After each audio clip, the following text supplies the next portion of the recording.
Now to the fight against COVID-19, a battle that is ongoing. Another major push to protect your kids from the virus. Pfizer has formally requested emergency use authorization to give its vaccine to children ages 5 to 11.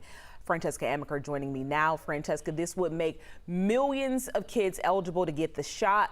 What are the top 5 things parents need to know right now? Yeah, if the vaccine gets that, EUA and the CDC recommends it, experts say some kids in that age group could be fully vaccinated by Thanksgiving.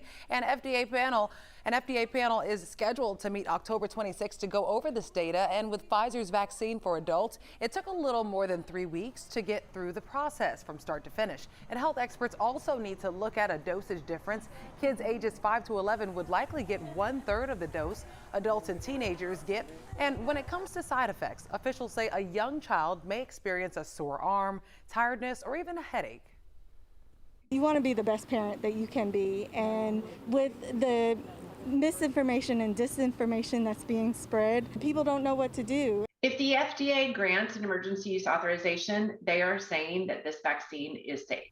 So the White House says it's ready to roll with supply for pediatricians' offices and community sites, along with pharmacies and maybe even some schools.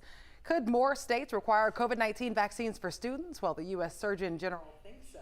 So let's put some things in perspective for you. As of June, approximately 52 million people 12 to 29 years old received this vaccine. And out of that, the CDC's vaccine adverse event reporting system received a little more than 1,200 reports of myocarditis or inflammation of the heart muscle after receiving an mRNA vaccine between December 2020 and June 2021. So we reached out to the Georgia Department of Health, and they say they've had 0 deaths of people 12 to 17 after receiving the vaccine, and 1 for those 18 to 34. Aisha. When you put those numbers to it, it's not as drastic as some of the headlines you see online. People are not just dying from getting the vaccine, but we know they're dying from COVID. Francesca.